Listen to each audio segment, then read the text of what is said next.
નમસ્કાર વિદ્યાર્થી મિત્રો, ધોરણ 12 સાયન્સના નવા વિડિયો લેક્ચરની અંદર આપ સર્વશ્રીઓનું હાર્દિક સ્વાગત છે.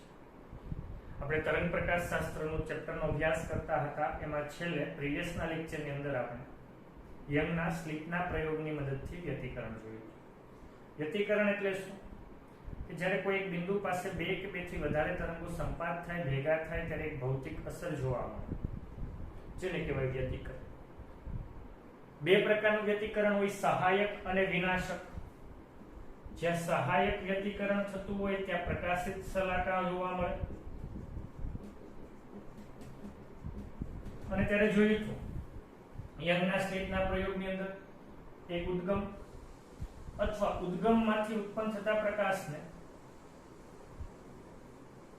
કોઈ એક સ્લિટ પર આપાત કરવામાં આવે. સ્લિટ એટલે પાતળું જગ્યા, જે ઉદ્ગમ તરીકે વર્તે, જેને બે સ્લિટ ઉપર એ તરંગ અગ્ર આપાત થાય, એમાંથી ઉત્પન્ન થતું તરંગ અગ્ર. જ્યારે બે સ્લિટ ઉપર આપાત થાય તો એ બંને S1 અને S2 એ પોતે તરંગ ઉદ્ગમ તરીકે વર્તે, S1 અને S2, અને પોતાનામાંથી ઉત્પન્ન થતા તરંગો એ સંપાત થવાના છે. અને સંપાત થવાથી કોઈક જગ્યાએ સહાયક વ્યતિકરણ, કોઈક જગ્યાએ વિનાશક વ્યતિકરણ, જે આપણે પડદા પર જોઈ શકીએ. આ વસ્તુનું ભણ્યું છું. બે સ્લિટ વચ્ચેનું અંતર સ્મોલ d મિલીમીટરના ક્રમનું હોય, સ્લિટ અને પડદા વચ્ચેનું અંતર કેપિટલ D હોય. આમાંથી ઉત્પન્ન થતા તરંગ અગ્ર જ્યારે આપેલા O બિંદુ પર આપાત થાય ત્યારે પદ તફાવત 0 મળે, ત્યાં પ્રકાશિત શલાકા મળે. દાખલા તરીકે અહીંયા P બિંદુ x અંતરે હોય અને આમાંથી ઉત્પન્ન થતો અને આમાંથી ઉત્પન્ન થતા તરંગો P પાસે ભેગા થતા હોય તો એનો પદ તફાવતનું સૂત્ર આપણે ખબર છે. પદ તફાવતનું સૂત્ર આપણે મેળવ્યું હતું xd/D થાય છે. આ વસ્તુ મોસ્ટ ઇમ્પોર્ટન્ટ છે. જો સહાયક વ્યતિકરણ હોય તો સહાયક વ્યતિકરણ માટે પદ તફાવત કેટલો હોય આપણે ભણી ગયા. n લેમ્બડા હોય. આ બંનેને સરખાવો, n લેમ્બડા બરાબર xd/D. यानी x ने करता बनाऊं तो n लेम्बडा d अपन શું થાય સ્મોલ. તો આ મોસ્ટ ઇમ્પોર્ટન્ટ કે ભાઈ પ્રકાશિત શલાકા ક્યાં જોવા મળે, તો કે પહેલા તો n 0 હોય. 0 એટલે અહીંયા જેને મધ્યસ્થ અધિકતમ કહેવાય છે. એને શું કહેવાય? મધ્યસ્થ અધિકતમ. અને મધ્યસ્થ અધિકતમ 0 મૂકું તો આ બિંદુએ જોવા મળે. 1 મૂકું તો લેમ્બડા d अपन સ્મોલ d અંતરે, તો કે અહીંયા એટલા જ અંતરે ને અહીંયા, કારણ કે એની પ્રથમ પ્રકાશિત શલાકા ઉપર અને નીચે બંને પહેલી હોય ને બંનેને પ્રથમ જ કહેવાય. તો એ lambda d upon small d અંતરે જોવા મળે. બીજી તો કે સપોઝ કે બીજી ક્યાં, તો કે 2 lambda d upon small d. यानी એક પ્રકારની ભાત રચાય. અહીંયા એક પ્રકાશિત શલાકા, એક આખો પ્રકાશિત વિસ્તાર જોવા મળશે, પાછો બીજો એક પ્રકાશિત વિસ્તાર જોવા મળશે, અહીંયા એક પાછો પ્રકાશિત વિસ્તાર જોવા મળશે. એક પ્રકારની એક ચોક્કસ ભાત રચાય. તો અપ્રકાશિત શલાકા કે જ્યાં વિનાશક વ્યતિકરણ થાય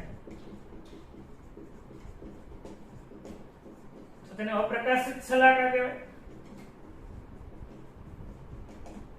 યાની કે પ્રકાશિત શલાકા માટેની જરૂરી શરત શું કે ભાઈ પૂર્ણાંક ગુણાકારમાં તરંગ લંબાઈ હોય. પૂર્ણાંક ગુણાકારમાં તરંગ લંબાઈ તો ત્યાં પ્રકાશિત જોવા મળે. અપ્રકાશિત માટે પદ તફાવત કેટલો હોય આપણે ભણી ગયા. 2n+1 λ/2.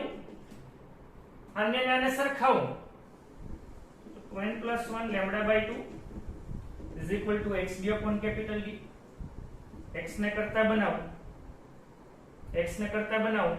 તો 2n+1 λD/2D.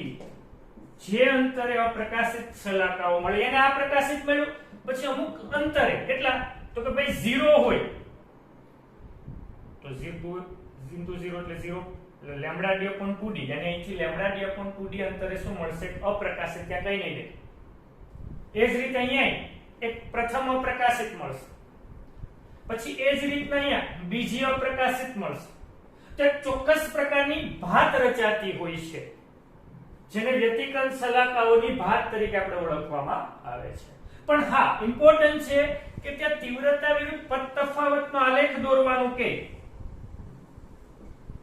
ભાઈ તીવ્રતા વિરુદ્ધ પદ તફાવત, તો અહીંયા જે મધ્યસ્થ અધિકતમ છે તે મધ્યસ્થ અધિકતમ અહીંયા કંઈક મળશે, યાની કે અહીંયા કંઈક તીવ્રતા મહત્તમ મળશે, પછી દૂર જતા જેમ તીવ્રતા ઘટતી ઘટતી ઘટતી અહીંયા પ્રથમ અપ્રકાશિત મળે, અહીંયા ને અહીંયા અને અહીંયા પ્રથમ અપ્રકાશિત જ્યાં તીવ્રતા 0 થી, એના પછી પાછું પ્રથમ પ્રકાશિત બંને સાઈડ મળશે, તો અહીંયા શું મળશે? પ્રથમ પ્રકાશિત કેટલા અંતરે? તો કે ભાઈ લેમ્બડા જેટલા પદ તફાવતે. પહેલી હોય તો લેમ્બડા થાય, હા અહીંયા પહેલી શું હોય? સપોઝ કે 0 મૂકું તો લેમ્બડા d upon 2d અંતર હોય, અહીંયા લેમ્બડા d upon 2d, અહીંયા કેટલા હશે? 1 લેમ્બડા હશે. અહીંયા પાછી 2 લેમ્બડા એ પ્રકાશિત મળે, અહીંયા પાછી 2 લેમ્બડા એ શું મળે? પ્રકાશિત. પણ અહીંયા ઇન્ટરેસ્ટિંગ એ છે કે દરેક પ્રકાશિત શલાકાઓની તીવ્રતા એક સરખી હશે, ઘટશે નહીં. બધાયની તીવ્રતા કેવી મળશે? એક સમાન મળશે. એની મહત્તમ તો એ બધાયની તીવ્રતા મહત્તમ, અપ્રકાશિત તો અપ્રકાશિત શલાકાઓની તીવ્રતા બધી જગ્યાએ કેવી મળશે? 0 મળશે. રેડી? તો આ મોસ્ટ ઇમ્પોર્ટન્ટ છે, કારણ કે આ થોડુંક વિવર્તન કરતા અલગ છે. વિવર્તન શું છે આપણે જોઈએ, આટલું નોટ ડાઉન કરી નાખશું પછી.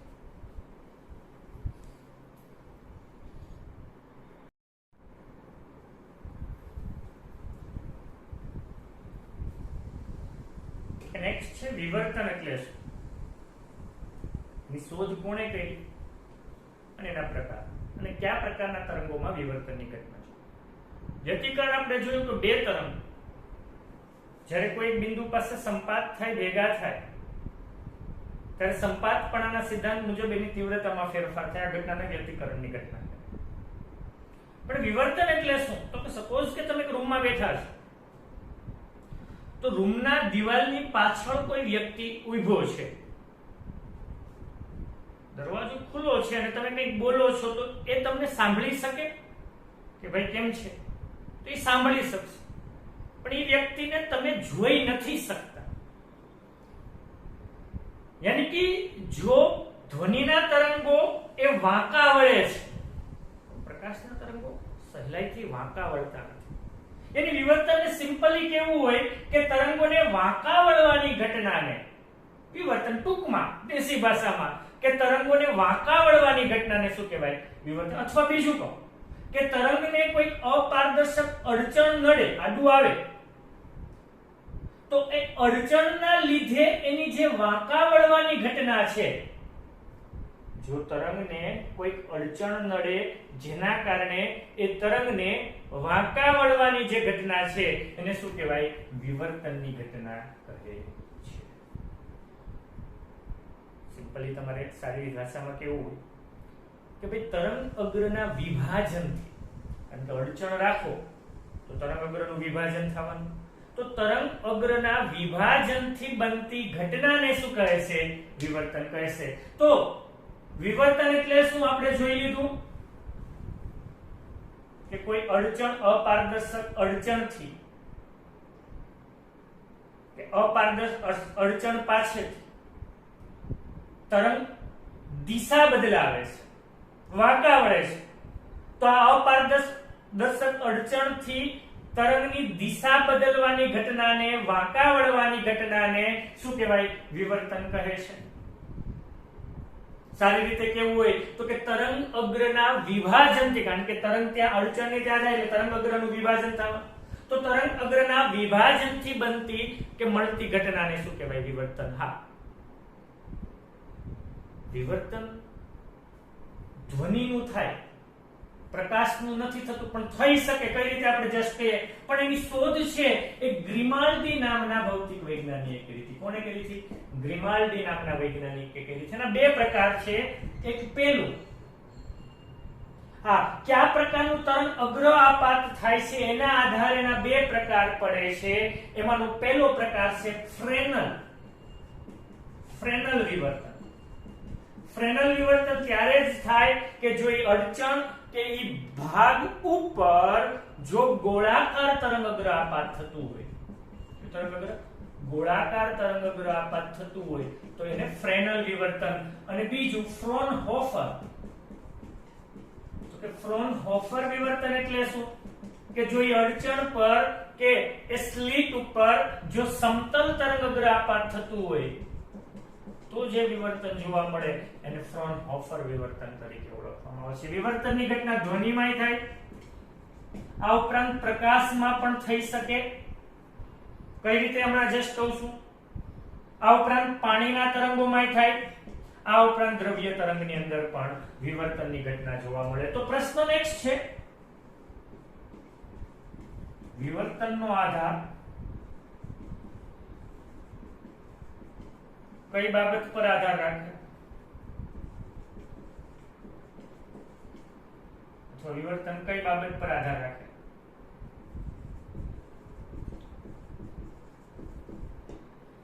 ધ્વનિનું અને પ્રકાશનું વિવર્તન સમજાવો. અહીંયા એક સ્લિટ રાખીએ, એ સ્લિટ એ અડચણ તરીકે વર્તે છે. આ બે અડચણ તરીકે વર્તો, આ ભાગ અને આ ભાગ અડચણ તરીકે વર્તે. એની જો કોઈ ઉદ્ગમમાંથી કોઈ તરંગો ઉત્પન્ન થતા હોય તો તરંગના વાંકા વળવાની ઘટનાને શું કહેવાય? દિશા બદલવાની, અડચણના લીધે એની દિશા બદલવાની. આજે તરંગ આ રીતે જાય, જો આ રીતે આ દિશામાં જાય તો વાંકું વળ્યું સીધું નથી વળ્યું. જો સીધું જાય તો વિવર્તન થાય નહીં, પરંતુ વિવર્તનના કારણે એ દિશા બદલાવે છે, એ વાંકું વળે છે, માટે એને વિવર્તન થયું છે એમ કહેવાય. યાની કે અડચણ ઉપર ધારો કે ધ્વનિ તરંગ અથવા તો લેમ્બડા તરંગ લંબાઈનું તરંગ આપાત થાય અને અડચણની પહોળાઈ d છે, તો વિવર્તનનો આધાર એ લેમ્બડા upon d પર. મોસ્ટ ઇમ્પોર્ટન્ટ, વિવર્તનનો આધાર કોના ઉપર છે? લેમ્બડા upon d પર છે. લેમ્બડા તરંગ લંબાઈ, ક્યાં તરંગ છે એની તરંગ લંબાઈ d, બે સ્લિટ અથવા સ્લિટની પહોળાઈ અથવા બે સ્લિટ વચ્ચેનું અંતર આપણે કહીશું એને, અથવા ને સ્મોલ d કહીશું, અડચણની પહોળાઈ.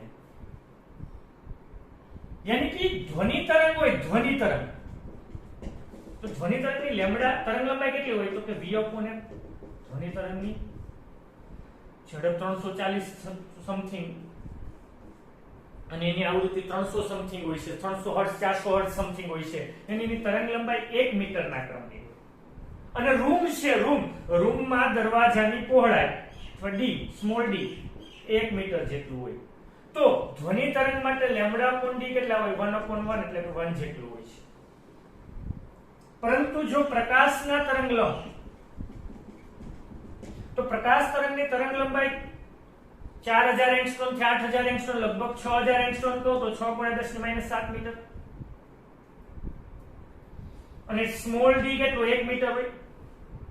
તો લેમ્બડા upon d શું થાય? તો 6 × 10 - 7 / 1, યાની કે એમાં લેમ્બડા upon d બહુ નાનો છે, અને એમાં વિવર્તનની ઘટના બહુ ઓછી જોવા મળે. સપોઝ કે સ્લિટની પહોળાઈ છે 1 મિલીમીટરના ક્રમની કરું, 1 માઇક્રોમીટરના ક્રમની કરું, યાની અડચણની બહુ નાનું, સ્લિટની પહોળાઈ ખૂબ જ નાની કરવામાં આવે 10 - 6 એટલે 0.6 મીટર, તો વિવર્તન જોવા મળે. યાની પ્રકાશના તરંગોમાં તો જ વિવર્તન થાય કે જો સ્લિટની પહોળાઈ ખૂબ જ નાની લેવામાં આવે તો જ વિવર્તનની ઘટના જોવા મળે છે. એ મોસ્ટ ઇમ્પોર્ટન્ટ પોઈન્ટ છે. ઓકે, તો ધ્વનિમાં તો ઈઝીલી વિવર્તન, ધ્વનિ તરંગ વયું ગયું, પણ પ્રકાશ જતું નથી. પણ હા, સ્લિટ તમે ક્યારેક જોયું હશે કે બહુ નાની એવી જગ્યા હોય ને તો એમાંથી પ્રકાશ થોડું બહાર સાઈડમાં દેખાતું હોય. આવી ઘટના જોઈ હશે, કારણ કે ઘટના વિવર્તનની ઘટના છે. અને વિવર્તનની ઘટના તરંગવાદના આધારે સમજી શકાય, યાની પ્રકાશ તરંગ સ્વરૂપ ધરાવે છે, એ વિવર્તનના આધારે આપણે કહી શકીએ છીએ. ઓકે, આટલું નોટ ડાઉન કરી નાખો.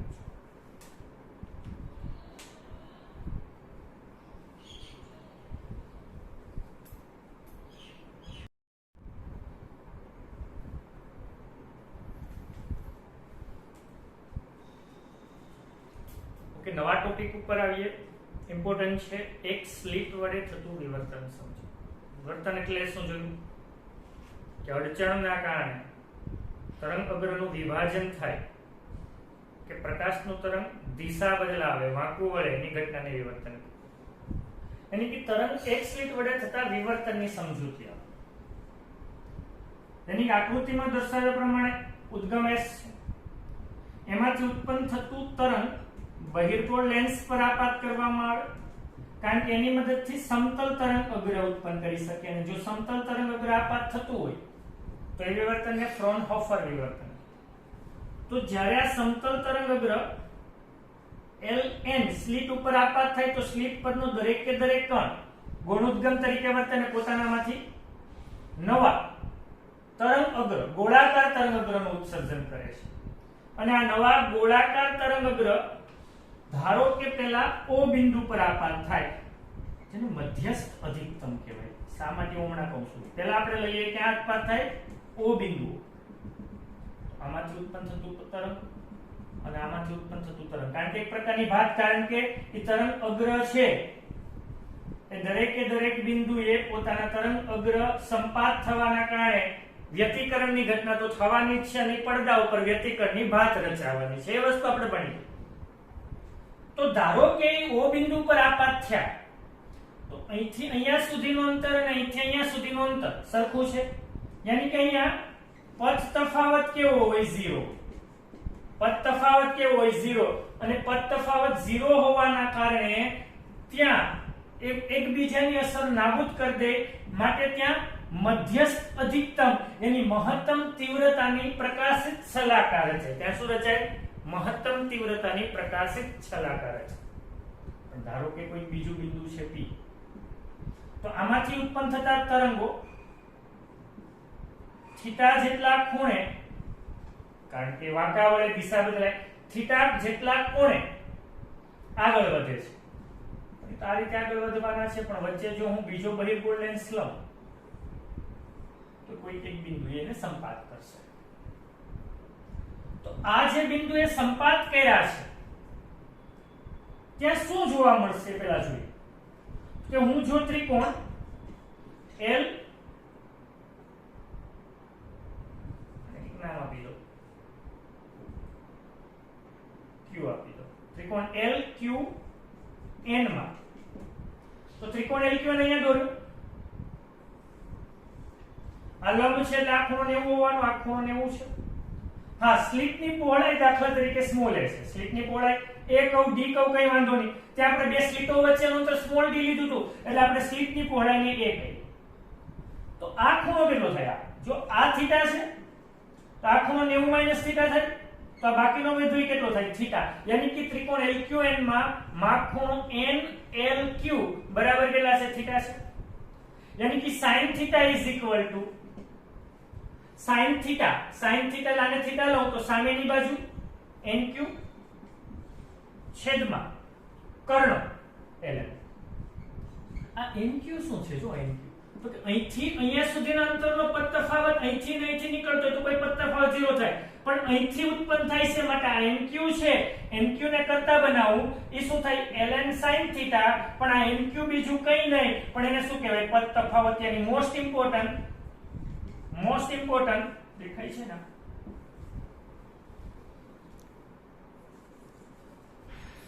ફરીથી આટલી વસ્તુ. વિવર્તન એટલે શું ખબર છે? કે કોઈ અડચણ પાસેથી તરંગ અગ્રનું વિભાજન થાય, દિશા બદલવાની ઘટનાને વિવર્તન કહેવાય. એક સ્લિટ વડે થતું ફ્રોનહોફર વિવર્તન જોઈએ. તે ઉદ્ગમ લીધું, એમાંથી તરંગ અગ્ર ઉત્પન્ન થવાના છે જે લેન્સ ઉપર, બહિર્ગોળ લેન્સ ઉપર આપાત થઈ સમતલ તરંગ અગ્ર ઉત્પન્ન કરે, જે સ્લિટ ઉપર આપાત થાય. સ્લિટની પહોળાઈ સ્મોલ a છે, બહુ નાની છે, મિલીમીટરના. તો સ્લિટ પરનો દરેકે દરેક કોણ ગુણોદ્ગમ તરીકે વર્તે, પોતાનામાંથી ગોળાકાર તરંગ અગ્રનું ઉત્સર્જન થાય અને આ ગોળાકાર તરંગ અગ્રો બધાયના દરેકે દરેક કણના ગોળાકાર તરંગ અગ્ર ભેગા થવાના ને ગુણોદ્ગમ છે તો બધાય ગોળાકાર તરંગ અગ્ર ઉત્પન્ન કરવાના અને એના વ્યતિકરણ, કારણ કે કોઈ જગ્યાએ સહાયક કોઈ જગ્યાએ વિનાશક, તો આ વ્યતિકરણના કારણે એક ભાત રચાશે. પડદા ઉપર એક ભાત રચાશે. પડદાનો અંતર કેપિટલ D છે.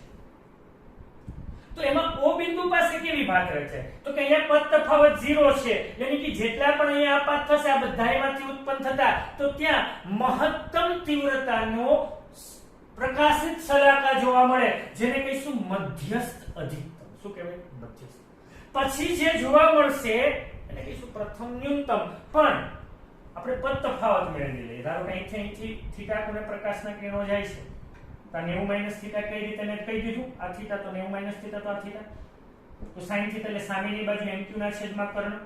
આ nq શું તો કે અહીંથી અને અહીંથી પ્રકાશના તરંગો ઉત્પન્ન થતા હોય તો આ nq બીજું કંઈ નહીં પદ તફાવત છે યાની મોસ્ટ ઇમ્પોર્ટન્ટ વિવર્તન માટે પદ તફાવતની શરત શું થાય પદ તફાવત બરાબર થાય a sin થીટા તો પહેલા ન્યૂનતમની શરત છે ન્યૂનતમની આ બસ આ બે વસ્તુ યાદ રાખી લો એટલે કમ્પ્લીટ તો કે ન્યૂનતમની શરત એવી છે કે જે બિંદુએ ન્યૂનતમ જોવા મળશે ત્યાં પદ તફાવત n લેમ્બડા જેટલો હોય એટલે આપણે અપ્રકાશિત આપણે ન્યૂનતમ એટલે ત્યાં પ્રકાશિત સલાકા સહાયક વાળું નતું એને આપણે અહીંયા ન્યૂનતમની શરત કહીશું મોસ્ટ ઇમ્પોર્ટન્ટ યાદ રાખી લઈશું ન્યૂનતમ માટે પદ તફાવત કેટલો થાય n લેમ્બડા બીજું કંઈ નહીં અને આ બંનેને સરખાવો પદ તફાવત તો n લેમ્બડા બરાબર શું થાય a sin થીટા થાય એની sin થીટા બરાબર શું થાય n લેમ્બડા upon a થાય યાની કે જો ખૂણો ખૂબ જ નાનો હોય તો થીટા બરાબર શું થાય n લેમ્બડા upon a તો આ ન્યૂનતમની શરત છે શેની શરત છે ન્યૂનતમની શરત છે યાની પ્રથમ ન્યૂનતમ ક્યાં 1 1 તો અહીંયા અને અહીંયા પ્રથમ ન્યૂનતમ હશે અને પ્રથમ ન્યૂનતમ ક્યાં અંતરે જોવા મળશે સપોઝ કે ક્યાં ખૂણે જોવા મળશે લેમ્બડા upon a અંતર હવે એ જ રીતે